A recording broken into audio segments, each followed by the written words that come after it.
जय श्री कृष्णा। राधे राधे। आप सभी को नाग पंचमी की हार्दिक शुभकामनाएं। आज इस पावन अवसर पर अपने सुनते हैं नाग पंचमी की पौराणिक कथा। श्रावण मास के शुक्ल पक्ष की पंचमी तिथि को नाग पंचमी के रूप में मनाया जाता है। इस दिन हर घर में नाग देवता की पूजा की जाती है। तो चलिए सुनते हैं नाग पंचमी व्रत कथा। कथा शुरू करने से पहले कमेंट बॉक्स में जय हो नागराज की जरूर लिखना और इस कथा को श्रद्धा भाव से पूरा सुनना। बोलो भोले शंकर की जय हो, बोलो नाग देवता की जय हो। प्राचीन समय की बात है। एक सेठ जी के 7 पुत्र थे। 7 के विवाह हो चुके थे। सबसे छोटे पुत्र की पत्नी श्रेष्ठ चरित्र की विदुषी और सुशील महिला थी, परंतु उसके कोई भाई नहीं था। एक दिन की बात है कि बड़ी बहू ने घर लीपने के लिए मिट्टी लाने के लिए सारी बहुओं को कहा, तो अपनी जेठानी के कहे अनुसार सारी बहुएं बट्ठल और खुरपी लेकर मिट्टी खोदने के लिए उसके साथ चल पड़ी। जैसे ही 7 बहुएं मिट्टी के खदान पर पहुंची और वहां पर जाकर मिट्टी खोदने लगी, तभी वहां पर एक सर्प निकला, जिसे बड़ी बहू खुरपी से मारने लगी। तो छोटी बहू ने यह देखा तो उसने अपनी जेठानी को रोकते हुए कहा कि दीदी, इसे मत मारो, इसका क्या कसूर है, यह तो बेचारा निरपराध है। तो छोटी बहू की बात सुनकर बड़ी बहू ने उस सर्प को नहीं मारा। तब वह सर्प एक ओर जाकर बैठ गया। वो मिट्टी लेकर जैसे ही वहां से चलने लगी तो छोटी बहू ने उस सर्प से कहा कि हम अभी लौट कर आती हैं, तुम यहाँ से जाना नहीं। यह कहकर वो 7 बहुएं मिट्टी लेकर घर आ गई और घर के काम काज में फंसकर सर्प से जो वादा किया था उसे भूल गई। दूसरे दिन उसे सर्प से किया हुआ वादा याद आया, तो वह सबको साथ लेकर वहां पर पहुंची तो देखा तो सर्प तो उसी स्थान पर बैठा था। तो वह सर्प के पास जाकर बोली कि सर्प भैया नमस्कार। तो सर्प ने कहा कि तू मुझे भैया कह चुकी है, इसीलिए तुझे मैं छोड़ देता हूँ, नहीं तो झूठी बात कहने के कारण मैं तुझे अभी डस लेता। तो छोटी बहू बोली कि भैया मुझसे भूल हो गई, उसकी क्षमा मांगती हूँ। तब सर्प बोला कि अच्छा, तू आज से मेरी बहन हुई और मैं तेरा भाई हुआ, जो तुझे मांगना हो मांग ले।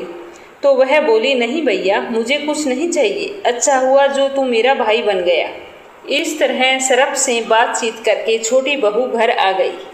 कुछ दिनों बाद वह सर्प मनुष्य का रूप धारण करके उसके घर आया और बोला कि मेरी बहन को मेरे साथ भेज दो। तो सब लोगों ने कहा कि इसके तो कोई भाई नहीं है, अब अचानक से भाई कहाँ से आया। तो वह बोला कि मैं इसके दूर के रिश्ते में भाई लगता हूँ, मैं बचपन में ही बाहर चला गया था, अब मैं लौट कर आया हूँ। तो उसके विश्वास दिलाने पर घर के लोगों ने छोटी बहू को उसके साथ भेज दिया। इस तरह सर्प छोटी बहू को लेकर चल पड़ा। उसने मार्ग में बताया कि मैं वही सर्प हूँ, इसीलिए तो मुझसे डरना मत, और जहाँ जहाँ चलने में कठिनाई हो वहाँ पर मेरी पूंछ पकड़ लेना। तो उसने अपने भाई के कहे अनुसार किया और उसके घर पहुँच गई। उसके घर पहुँचने पर उसने देखा कि उसके घर में तो खूब सारा धन और ऐश्वर्य है। वह देखकर आश्चर्यचकित हो गई। तो सर्प ने उसे अपने माता पिता से मिलवाया। तो वे अपनी मुंह बोली बेटी को देखकर बहुत ही खुश हुए और उसका खूब आदर सत्कार किया। इस तरह छोटी बहू अपने मायके में रहने लगी। एक दिन सर्प की माता ने उससे कहा कि बेटी, मैं किसी काम से बाहर जा रही हूँ, तुम अपने भाई को ठंडा करके दूध पिला देना। तो उसने कहा ठीक है, आप चिंता ना करें, मगर उसे यह बात ध्यान में नहीं रही कि उसे गर्म दूध नहीं पिलाना है। तो उसने जल्दी से कटोरी में गर्म दूध डाला और सर्प के आगे रख दिया, जिससे उसका मुंह बुरी तरह से जल गया। जब उसकी माता घर लौटकर आई और सर्प की ये हालत देखी तो बहुत ही क्रोधित हो गई। लेकिन सर्प ने उसे समझाया कि माताजी, इससे गलती हो गई है, जानबूझकर इसने ऐसा कुछ नहीं किया है। तो वह अपने बेटे के समझाने पर चुप हो गई। कुछ दिनों के बाद में सर्प ने कहा कि बहन को अब उसके घर के लिए विदा कर देना चाहिए। तब सर्प और उसके पिता ने उसे बहुत सारा सोना, चांदी, जवाहरात, वस्त्र, आभूषण देकर विदा किया और सर्प बना भाई उसे घर छोड़ने के लिए उसके साथ चला गया। जैसे ही वो अपने ससुराल पहुंची तो इतना सारा धन देखकर बड़ी बहू ने ईर्ष्या से कहा कि भाई तो बड़ा धनवान है, तुझे तो उसे और भी धन लेकर आना चाहिए था। सर्प ने अपनी बहन के जेठानी की कही हुई यह बात सुनी तो उसने और बहुत सारी सोने की चीजें लाकर दे दी। तो यह देखकर बड़ी बहू ने कहा कि इन्हें झाड़ने के लिए झाड़ू भी सोने की होनी चाहिए। तब सरप ने झाड़ू भी सोने की लाकर रख दी। सरप ने छोटी बहू को हीरो मणियों से जड़ा हुआ एक अद्भुत हार भी दिया था, जिसे छोटी बहू ने अपने गले में पहन लिया। उस हार की चर्चा पूरे गांव में फैल गई और फैलते फैलते उस देश की रानी के पास यह खबर पहुंची। तो उसने राजा से कहा कि सेठ जी की छोटी बहू के यहाँ जो हार है वो यहाँ पर आना चाहिए, मैं उसे पहनूंगी, उसे पहनने का हक सिर्फ मेरा है। तो रानी की बात सुनकर राजा ने अपने मंत्री को हुक्म दिया कि सेठ जी की छोटी बहू के गले में जो हार है उसे जल्दी से लेकर आओ। तो राजा के कहे अनुसार मंत्री सेठ जी के यहाँ गया और जाकर कहा कि आपकी छोटी बहू का जो हार है वो राजा ने मंगवाया है, इसीलिए आप वो हार हमें लाकर दे दो। तो सेठ जी ने राजा के डर से अपनी छोटी बहू का हार मंगवाकर मंत्री को दे दिया। लेकिन यह बात छोटी बहू को बहुत ही बुरी लगी। उसने अपने सरप भैया को याद किया और प्रार्थना की कि भैया, रानी ने मेरा हार छीन लिया है, तुम कुछ ऐसा करो कि जब वह हार उसके गले में रहे तो सरप बन जाए, जब वह मुझे लौटाए तो हीरों और मणियों का हो जाए। तो सरप ने अपनी बहन की आवाज़ सुनी और ठीक वैसा ही किया। जैसे ही मंत्री ने हार ले जाकर राजा को दिया और राजा ने रानी को पहनाया तो वह तो सरप बन गया। यह देखकर रानी जोर जोर से चीखने लगी और रोने लगी। तो यह देखकर राजा ने सेठ के घर खबर भेजी कि छोटी बहू को तुरंत राजमहल में भेजो। तो सेठ जी तो डर गए कि राजा ना जाने क्या करेगा, तो वे स्वयं छोटी बहू को लेकर राजमहल में उपस्थित हो गए।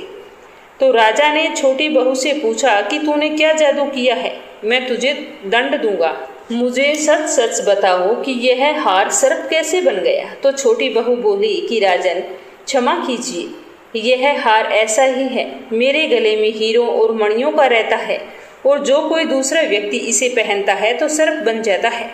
तो राजा को यकीन नहीं हुआ।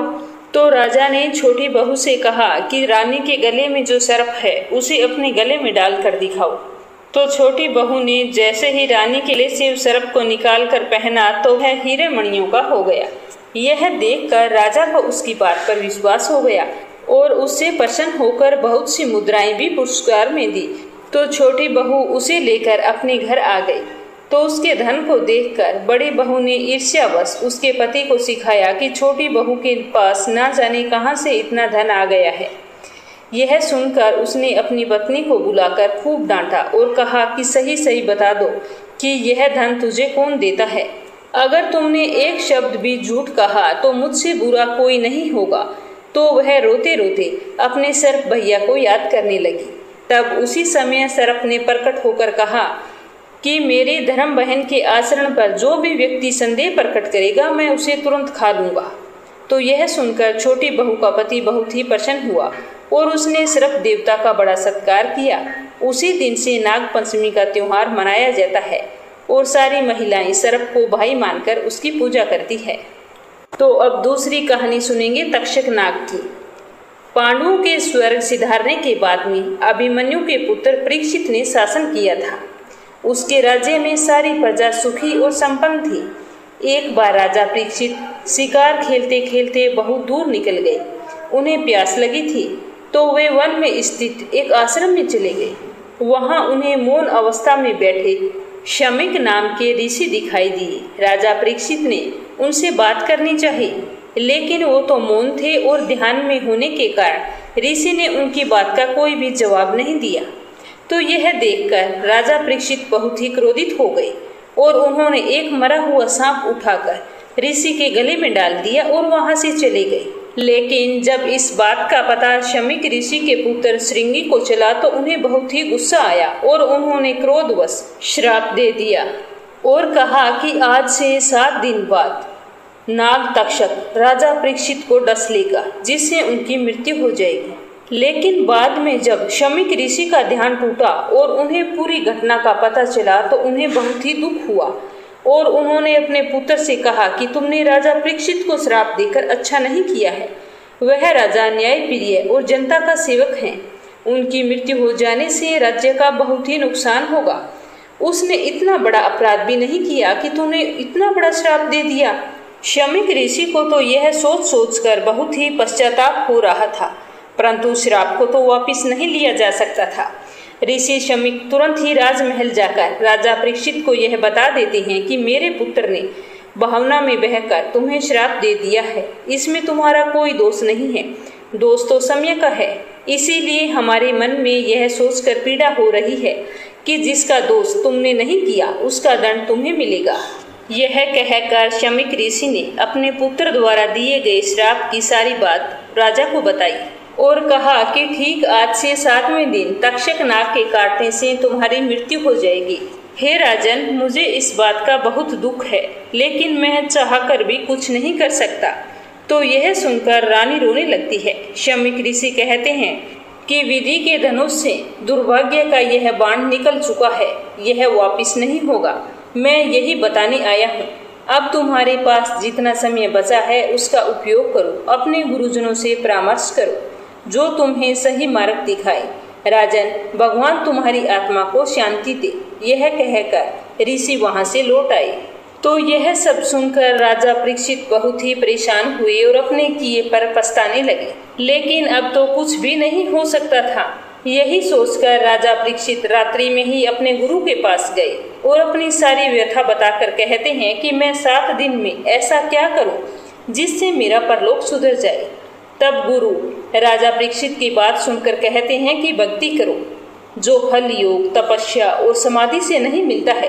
कलयुग में वह फल श्री हरि कीर्तन अर्थात श्री कृष्ण लीला का गान करने से तुम्हें सहज ही मिल जाएगा। इसीलिए तुम भागवत कथा को सुनो और कीर्तन करो। उसमें श्री कृष्ण की दिव्य लीलाओं का पवित्र वर्णन है।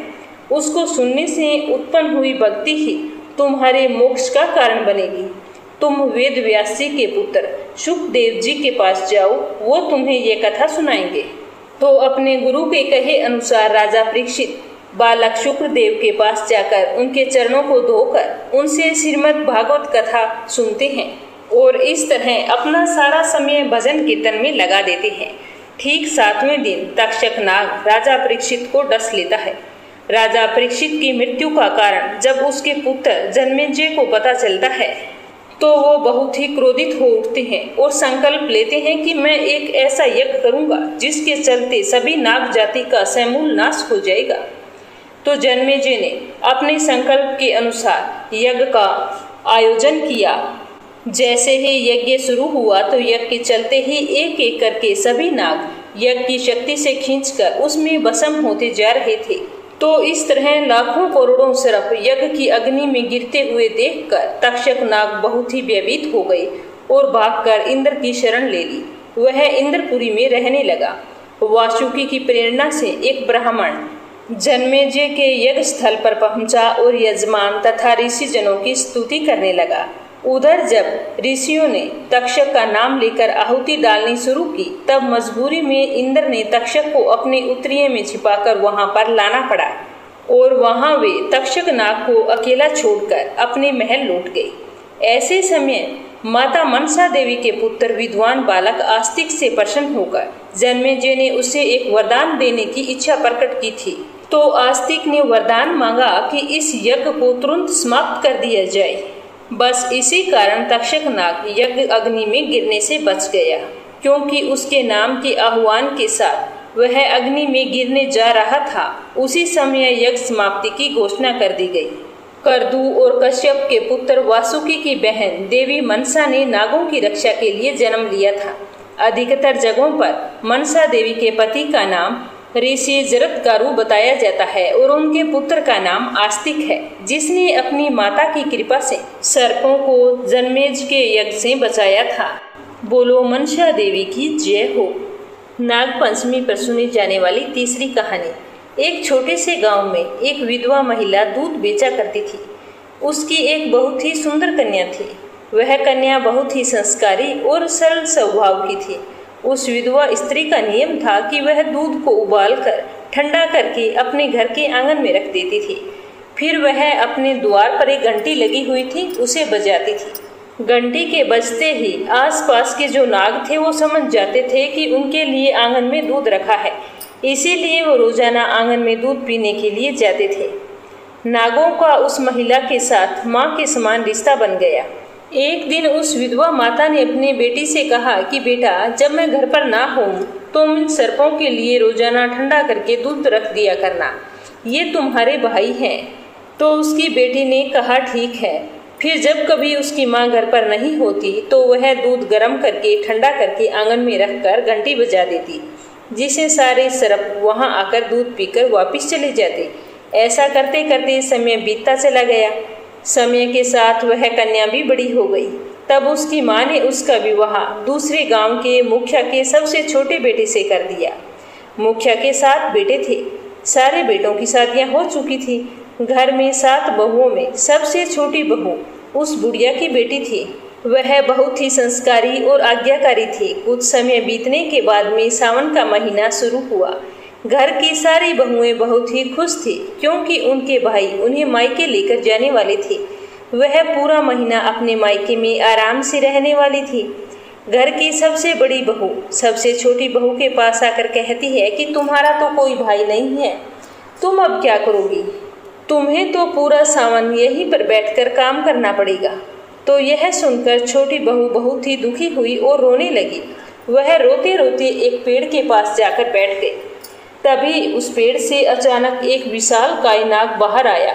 उन्होंने छोटी बहू को बहन कहकर पुकारा और कहा कि तुम्हारी माँ और तुम मुझे दूध रोजाना पिलाती थी, तभी से मेरा तुम्हारे साथ भाई का रिश्ता है। तुम मेरी बहन हो, दुखी मत होना, मैं तुम्हें अपने घर नागलोक लेकर जाऊंगा। तो यह सुनकर छोटी बहू बहुत ही खुश हुई और वह नाग देवता के साथ नागलोक चली गई। वहां पर नाग देवता के छोटे छोटे सर्प थे, जिन्हें नाग माता रोजाना ठंडा करके दूध पिलाया करती थी। एक दिन नाग माता ने छोटी बहू को सर्पों को दूध पिलाने के लिए कहा, तो वह समय के साथ ठंडे दूध वाली बात भूल चुकी थी। तो उसने गलती से गर्म दूध सर्पों को पिला दिया, जिससे सर्पों के फन जल गए। तो वो सारे छोटे छोटे सर्प गुस्से में उस छोटी बहू को डसने वाले थे। तभी उसकी माता ने उन्हें रोक दिया। कुछ दिन ऐसे ही बीतते गए। नाग देवता छोटी बहू को ससुराल छोड़ने आए। उनसे यह वादा किया कि अगले सावन पर फिर उसे लेने के लिए आएंगे। इधर वे जो छोटे छोटे सर्प थे वे भी बड़े हो रहे थे। वो सोच रहे थे कि अब की बार वो आएगी तो उससे बदला जरूर लेंगे। ऐसा करते करते साल बीत गया। दूसरे साल फिर से सावन का महीना शुरू हो गया। छोटी बहू को पता था कि उसके भाई आने वाले हैं, इसीलिए उसने एक दिन पहले ही अपने भाइयों के लिए ठंडा दूध, मीठी रोटी, फल, दाल सब कुछ बनाकर रख दिया, ताकि वो आराम से खा लें। उसे अपने पिछले साल गर्म दूध वाली बात का बहुत ही पछतावा हो रहा था कि कैसे मेरी एक छोटी सी गलती की वजह से उनका मुंह जल गया था। अब की बार ऐसा कुछ ना हो। तो उसने अपने भाइयों के स्वागत के लिए सर्प रंगोली भी बनाई और फिर जैसे ही उसके भाई घर पर आए तो उसने फूलों की उन पर वर्षा की, उन्हें कुमकुम का तिलक किया, फिर उन्हें ठंडा दूध, मीठी रोटी और फल भी खिलाए और अपने भाइयों से गलती के लिए माफी भी मांगी। तो यह देखकर उसके सर्प भाइयों को पूरा विश्वास हो गया कि हमारी बहन ने हमारा मुंह जानबूझकर नहीं जलाया था। तो सारे बहुत ही खुश हुए और अपनी बहन को बहुत ही सुंदर मोतियों का हार दिया और उसे यह वचन भी दिया कि जो भी हमें तुम्हारी तरह प्रेम से ठंडा दूध पिलाएगा, हम उसे सर्प दोष से मुक्त करेंगे। तभी से सावन मास की शुक्ल पक्ष की पंचमी तिथि को नाग पंचमी का त्योहार मनाया जाता है, जिसमें सारी औरतें नाग देवता को भाई मानकर उसके लिए ठंडा दूध, मीठी रोटी, फल फूल आदि से उनकी पूजा करती है और अपने मंगल जीवन की कामना करती है। ये थी तो चलिए अब सुनते हैं गणेश जी की कहानी, जो हर व्रत कथा के बाद में अवश्य सुननी चाहिए। बोलो गणेश गजानन की जय हो। एक गांव था जिसमें एक सेठ जी अपने परिवार के साथ रहा करते थे। सेठ जी का बहुत ही बड़ा कारोबार था। सेठ जी गणेश जी की पूजा में पूरा ही विश्वास रखते थे। बड़ी श्रद्धा भाव से गणेश जी की पूजा किया करते थे, जिसके कारण सेठ जी के घर में अन्न धन की कोई भी कमी नहीं थी। वो सदैव भरे रहते थे। उनके जीवन में कभी भी किसी प्रकार की कोई कठिनाई नहीं आई। नित्य प्रतिदिन नियम अनुसार वो रोजाना नदी पर स्नान करने जाते और आकर गणेश जी की पूजा करते, फिर उन्हें भोग लगाते, उसके बाद में ही स्वयं भोजन करते। लेकिन यह बात सेठानी को बिल्कुल भी अच्छी नहीं लगती। वो धार्मिक नहीं थी और ना ही ईश्वर में विश्वास रखती थी। एक बार सेठानी ने सोचा कि यह इतना गणेश जी को मानते हैं, गणेश जी की पूजा करने से क्या होता है, मैं तो मानती नहीं हूँ। आज देखती हूँ कि वो गणेश जी की पूजा कैसे करते हैं।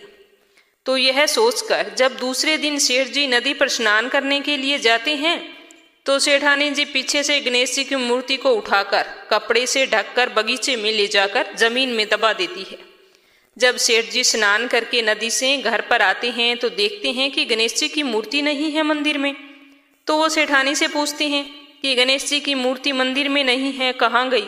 तो सेठानी बोलती है कि मुझे मालूम नहीं। सेठ जी ने घर में इधर उधर सारे मूर्ति को बहुत ढूंढा लेकिन मूर्ति तो नहीं मिली, तो मूर्ति को भोग नहीं लगा पाए। इसीलिए सेठ जी ने खुद भी अन्न जल का त्याग कर दिया और गणेश जी से प्रार्थना करने लगे कि हे प्रभु, मुझसे कौन सी गलती हो गई जो आप मुझसे नाराज होकर मुझे छोड़कर ही चले गए।